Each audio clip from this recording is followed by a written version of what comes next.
اس دوران ان باطنیوں نے جن اہم شخصیتوں کو قتل کیا ان کے نام یہ ہیں: امیر اسد ملک شاہی، امیر بخش اور امیر سیاہ پوش۔ یہ تینوں مختلف علاقوں کے امیر تھے اور انہوں نے حسن بن صبا کے خلاف اپنا اپنا محاذ قائم کر رکھا تھا۔ امیر سیاہ پوش ہمیشہ کالے رنگ کے کپڑے پہنتے اور دن رات کا زیادہ تر وقت عبادت اور تلاوت قرآن میں گزارتے تھے۔ باطنیوں کو قتل تو کیا جا رہا تھا، لیکن امیر سیاہ پوش پہلے امیر اور عالم دین تھے جس نے باقاعدہ فتویٰ دیا تھا کہ حسن بن صبا اور اس کے پیروکاروں کا قتل گناہ نہیں بلکہ کار ثواب ہے۔ اس کے بعد حسن بن صبا کے حکم سے چند اور شخصیتوں کو قتل کیا گیا، ان میں امیر یوسف کے معتمد خاص، تغرل بیگ، امیر ارش اور ہادی علی گیلانی خاص طور پر شامل ہیں۔ پھر انہوں نے منقرقہ والی دہستان اور سکندر صوفی قروینی کو بھی قتل کیا۔ مندرجہ بالا مقتولین میں ایک خصوصی اہمیت کا حامل تھا، وہ سلطان ملک شاہ مرحوم کا غلام ہوا کرتا تھا۔ ملک شاہ نے جب حسن بن صبا اور اس کے خلاف انسدادی مہم شروع کی تھی تو اس غلام نے کسی کے حکم کے بغیر ہی اپنی جان کو خطرے میں ڈال کر بہت سے باطنیوں کو قتل کیا تھا اور ایسے طریقے وضع کیے کہ باطنیوں کے لیے کم از کم مروں میں ٹھہرنا مشکل ہو گیا تھا۔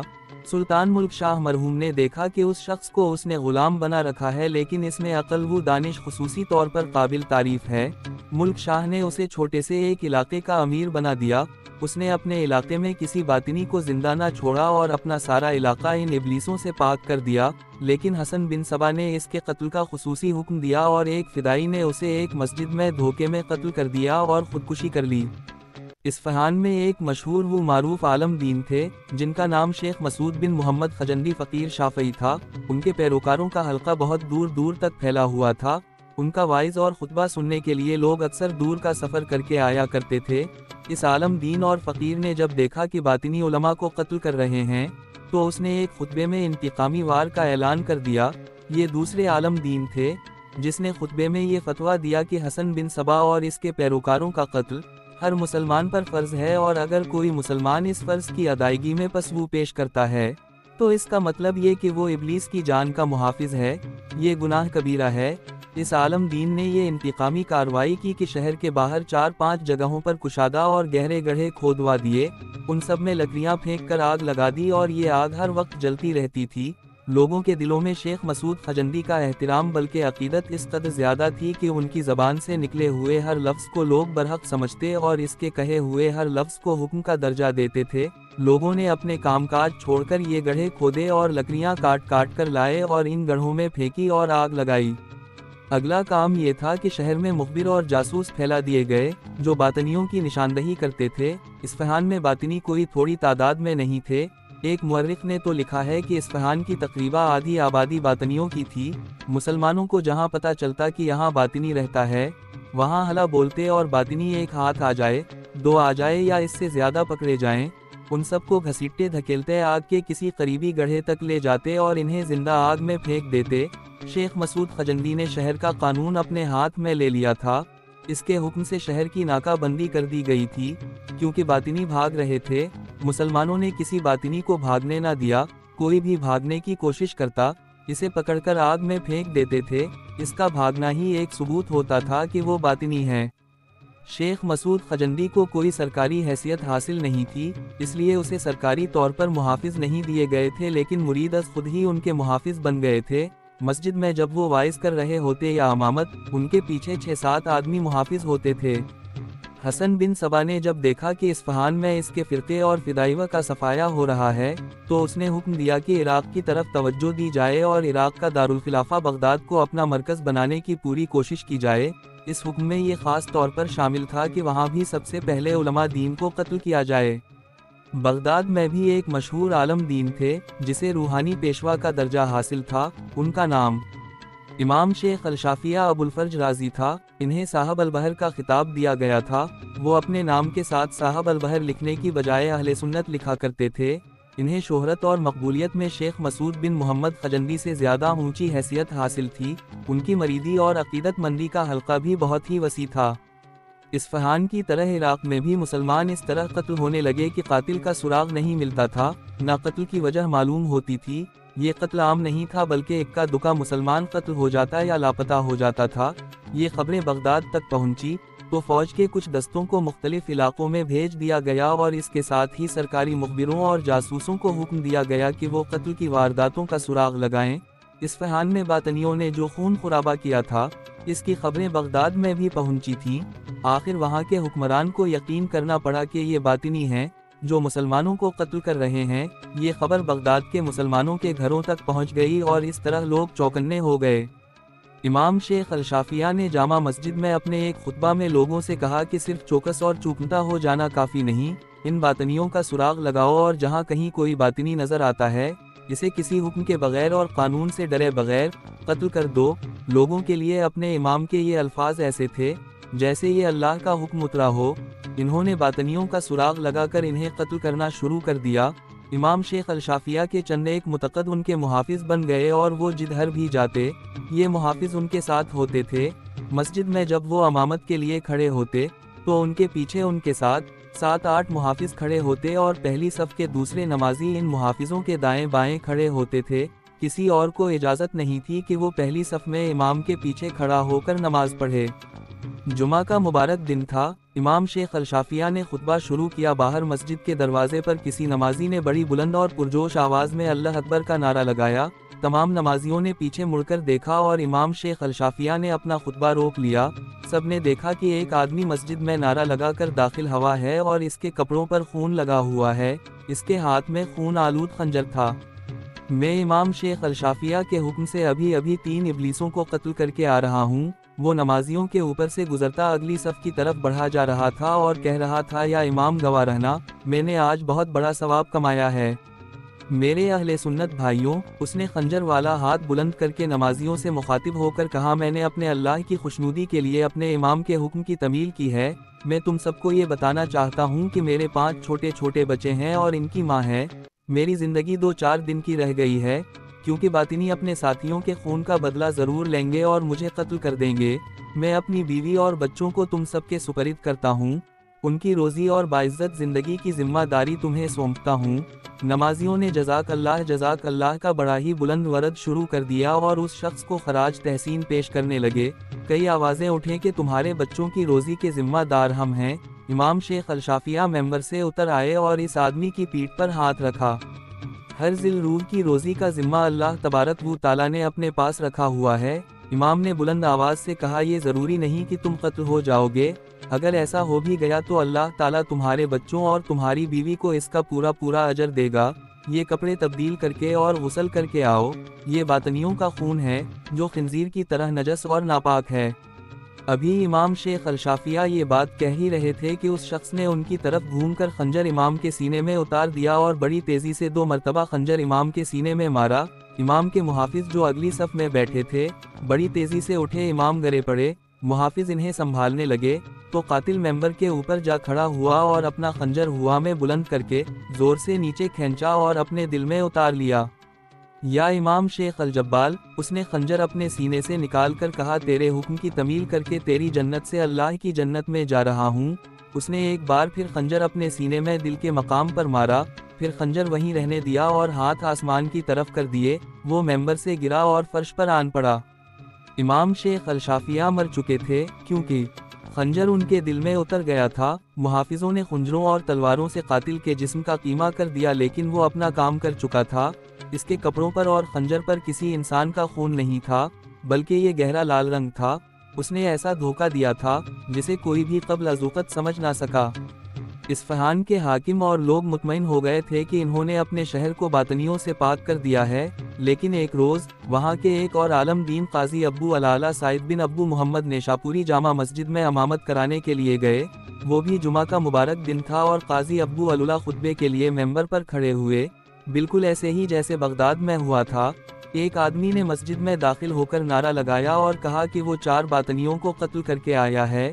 اس کے بھی کپڑوں پر خون تھا اور اس کے ہاتھ میں خون آلود خنجر تھا۔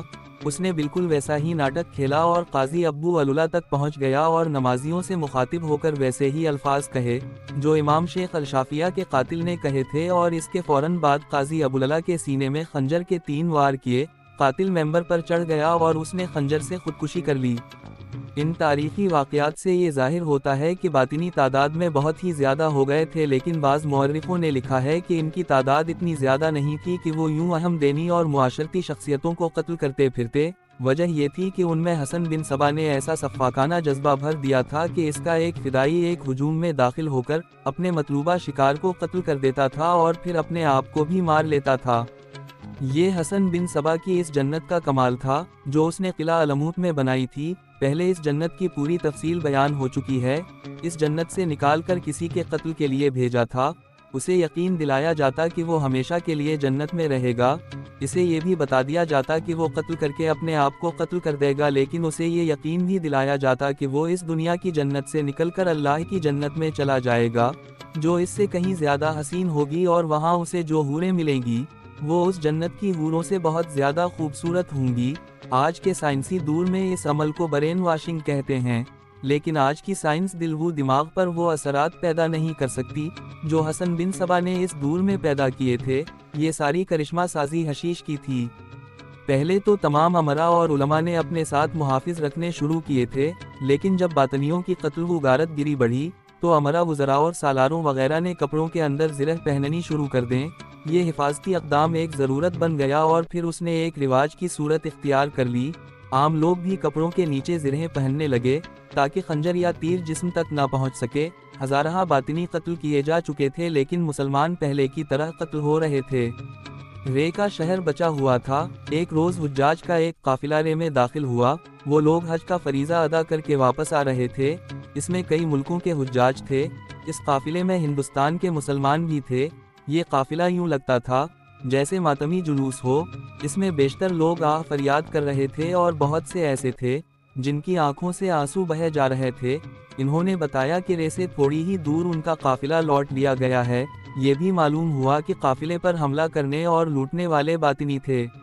امیر شہر نے اسی وقت اپنی فوج اس طرف روانہ کر دی جس طرف سے یہ قافلہ آ رہا تھا، لیکن 7-8 دنوں بعد فوج واپس آ گئی اور پتہ چلا کہ ڈاکوؤں کا کہیں بھی سراغ نہیں ملا، اور جس جگہ قافلے کو لوٹا گیا تھا وہاں بے شمار لاشیں پڑی ہوئی تھیں اور ان لاشوں کو جنگل کے درندے اور گدھ کھا رہے تھے۔ 1.5-2 مہینے گزرے تو ایک اور قافلہ رے میں داخل ہوا اور پتہ چلا کہ اس قافلے کو بھی باطنیوں نے لوٹ لیا ہے۔ اس قافلے میں تاجروں کی تعداد زیادہ تھی اور چند ایک کنبے بھی اس قافلے کے ساتھ جا رہے تھے، جن میں کم عمر اور جوان لڑکیاں بھی تھیں۔ باطنی انہیں اپنے ساتھ لے گئے تھے۔ مسئلہ یہ پیدا ہو جاتا تھا کہ قافلے کے لٹنے کی اطلاع شہر میں اس وقت پہنچتی تھی جب لوٹیرے اپنا کام کر کے اپنے ٹھکانے پر پہنچ جاتے تھے۔ وہ سب گھوڑوں پر سوار ہوتے تھے۔ امیر شہر نے ان رہزنوں کو پکڑنے کا ایک بندوبست کیا۔ تقریباً 1 مہینے بعد رے سے خاصی دور ایک قافلہ جا رہا تھا۔ اس قافلے میں پیدل چلنے والے لوگ بھی تھے اور اونٹوں پر سوار بھی اور گھوڑوں پر بھی کئی لوگ سوار تھے۔ قافلے کے ساتھ گھوڑا گاڑیاں اور بیل گاڑیاں بھی بے شمار تھیں جن پر سامان لدا ہوا تھا اور اس سامان کے اوپر ترپال ڈالے ہوئے تھے۔ یہ گاڑیاں خاصی زیادہ تعداد میں تھیں، جنہیں دیکھ کر پتہ چلتا تھا کہ یہ تاجروں کا قافلہ ہے اور بے انداز سامان جا رہا ہے۔ یہ تو ایک خزانہ تھا جو جس منڈی میں لے جایا جاتا وہاں سے سونے اور چاندی کے سکے تھیلیاں بھر بھر کے حاصل کیے جا سکتے تھے۔ اس کے علاوہ اس قافلے میں نوجوان لڑکیاں بھی تھیں جو اونٹوں پر سوار تھیں۔ لٹیروں کے لیے یہ بڑا ہی موٹا شکار تھا۔ قافلے والوں نے چلنے سے پہلے کوئی احتیاط نہیں کی تھی۔ سب سے بڑی احتیاط یہ کی جاتی تھی کہ پتہ ہی نہیں چلنے دیا جاتا تھا کہ قافلہ اگر کسی شہر میں رکا ہے تو وہاں سے کب چلے گا، لیکن کچھ لوگ ایسے تھے جنہوں نے بتا دیا کہ وہ فلاں دن اور فلاں وقت روانہ ہوں گے۔ قافلہ جو آگے بڑھتا گیا کچھ اور تاجر اس میں شامل ہوتے گئے اور ان کی بیل گاڑیاں بھی تھیں جو سامان سے لدی ہوئی تھیں۔ قافلہ رے سے 16-17 میل دور پہنچا۔ وہ اس علاقے میں داخل ہو گیا تھا جو لٹیروں اور رہزنوں کے لیے نہایت ہی موزوں تھا۔ اس علاقے میں چٹانیں اور کچھ کم بلند پہاڑیاں تھیں جن کے درمیان کشادہ جگہ تھیں اور اس علاقے میں درختوں کی بہتات تھی۔ قافلے عموماً پہاڑیوں کے درمیان اس خیال سے پڑاؤ کیا کرتے تھے کہ ایسی جگہ محفوظ ہوتی ہے، لیکن یہ ان کی کم فہمی تھی۔ قافلے لوٹنے والے ایسے ہی جگہوں کو پسند کیا کرتے تھے۔ وہ 2 پہاڑیوں کے درمیان روکے ہوئے قافلے کو آگے اور پیچھے سے روک لیتے تھے۔ قافلے میں سے کوئی شخص ادھر ادھر بھاگ نہیں سکتا تھا۔ لوٹیرے ہر ایک آدمی کی تلاشی بھی لے سکتے تھے۔ یہ قافلہ جو تعداد کے لحاظ سے بھی بڑا تھا اور مال و اسباب کے لحاظ سے بھی قیمتی، اور پھر اس میں اونٹ اور گھوڑے بھی زیادہ تھے، اس لیے بھی یہ قافلہ قیمتی تھا۔ یہ کیوں نہ لوٹا جاتا؟ قافلہ جب اس علاقے میں داخل ہوا جو لوٹیروں کے لیے موزوں تھا، اس وقت آدھا دن گزر گیا تھا۔ عام خیال یہ تھا کہ قافلے رات کو اس وقت لوٹے جاتے ہیں جب یہ کسی پڑاؤ میں ہوتے ہیں، لیکن اس قافلے کے ساتھ یوں ہوا کہ اچانک سامنے سے بھی اور پیچھے سے بھی بے انداز گھڑسوار نمودار ہوئے اور انہوں نے قافلے کو گھیر لیا۔ لوٹیرے جانتے تھے کہ قافلے والے اپنے دفاع میں کچھ نہیں کر سکتے، اگر قافلے کے ہر فرد کے پاس ہتھیار ہوتے تو بھی وہ لوگ لوٹنے سے گھبراتے تھے، کیونکہ لڑنے کی صورت میں لٹیرے انہیں قتل کر دیتے تھے۔ جان بڑی عزیز ہوتی ہے، ہر فرد کی یہ کوشش ہوتی تھی کہ وہ اپنا سب کچھ لٹیروں کے حوالے کر دے اور اپنی اور اپنے بچوں کی جانیں اور اپنی عورتوں کی عزتیں بچا لے۔ اگر اپنی جان بچانا چاہتے ہو تو غور سے سن لو، لوٹیروں کی طرف سے اعلان ہوا، اپنے مال و اسباب کو اور اپنے جانوروں کو چھوڑ کر تمام لوگ ایک طرف ہٹ جاؤ اور تم لوگوں کے پاس جتنی رقم سونا اور چاندی ہے وہ ایک جگہ ڈھیر کر دو، اگر ہماری بات نہیں مانو گے تو تمہاری لاشیں یہاں پڑی ہوئی ہوں گی۔ قافلے والوں نے اس حکم کی تعمیل کی اور وہ دو حصوں میں تقسیم ہو کر الگ الگ کھڑے ہو گئے۔ لوٹیروں نے انہیں اور پیچھے ہٹا دیا، وہ اتنی پیچھے ہٹ گئے کہ پہاڑیوں کے دامن میں جا پہنچے۔ آدھے ادھر اور ادھر لٹیرے جو سب کے سب گھوڑ سوار تھے، مال و اسباب اکٹھا کرنے کے لیے آگے آ گئے، ان کی تعداد قافلے کی تعداد کے تقریباً نصف تھی۔ لوٹیرے گھوڑوں سے اترے اور بیل گاڑیوں اور گھوڑا گاڑیوں کے اوپر سے ترپال اتار کر دیکھنے لگے کہ یہ کیا مال ہے۔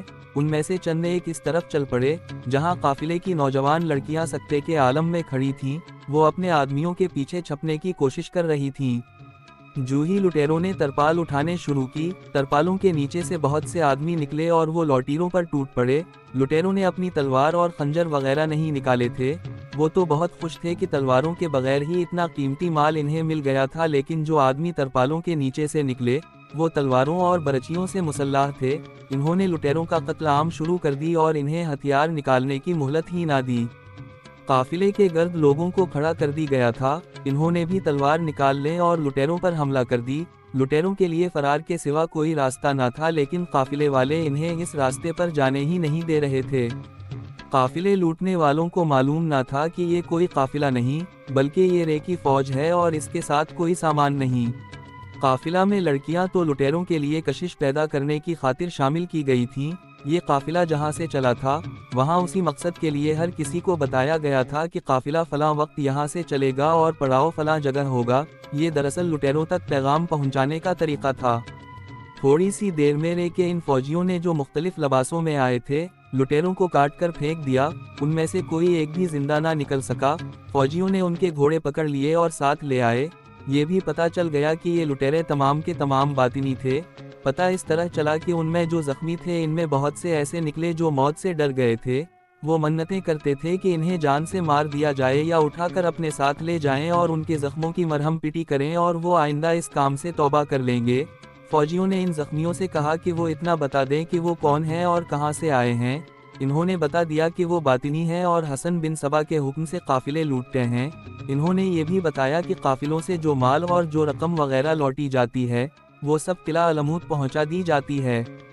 حاکم رے نے حکم دیا تھا کہ ان لٹیروں میں سے 2-3 زخمیوں کو اپنے ساتھ لے آئیں، ان سے وہ حسن بن صبا کے کچھ راز معلوم کرنا چاہتا تھا۔ ان فوجیوں نے 3 زخمیوں کی عارضی مرہم پٹی کر دی اور ایک گھوڑا گاڑی میں ڈال کر انہیں رے لے آئے۔ انہیں ایک کمرے میں لٹا دیا گیا اور طبیب کو بلایا گیا۔ امیر رے بھی وہاں پہنچ گیا۔ اگر تم زندہ رہنا چاہتے ہو تو ہمیں ہر بات سچ سچ بتا دو، امیر رے نے ان زخمیوں سے کہا۔ اگر تمہیں اپنی جان عزیز نہیں تو میں تمہیں بہت ہی بری موت ماروں گا، تمہارے زخموں پر نمک چھڑکا جائے گا اور تم تڑپ تڑپ کر مرو گے۔ تینوں نے کہا کہ وہ سب کچھ بتا دیں گے، ان کے زخموں کا کچھ علاج کیا جائے۔ وہ بہت بری طرح زخمی تھے اور نیم غشی کی حالت میں باتیں کر رہے تھے۔ ان میں 2 نوجوان تھے اور ایک ادھیڑ عمر تھا۔ حاکم رے نے طبیب سے کہا کہ ان کی مرہم پٹی اس طرح کی جائے کہ جیسے یہ شاہی خاندان کے افراد ہوں۔ طبیب نے اسی وقت مرہم پٹی شروع کر دی۔ اے امیر شہر، ادھیڑ عمر آدمی نے مسکراتے ہوئے کہا، میں آپ کو سارے راز دے دوں گا۔ میں جانتا ہوں ہمیں زندہ نہیں چھوڑا جائے گا، لیکن میں پھر بھی ہر بات صحیح اور سچ بتاؤں گا۔ ہمیں موت سے نہ ڈرائے امیر، اور زندگی کا لالچ نہ دے۔ میں ہر بات بتاؤں گا، اور اس سے پہلے میں یہ بتا دیتا ہوں کہ جو طوفان قلعہ علموت سے اٹھا ہے اسے آپ کی فوج اور اسے سلطان کی فوج اور اسے سلطنت سلجوقہ کی ساری فوج نہیں روک سکتی۔ امیر رے نے دیکھا کہ یہ زخمی بے ہوش نہیں اور اتنا زیادہ زخمی ہونے کے باوجود ٹھیک ٹھاک بول رہا ہے۔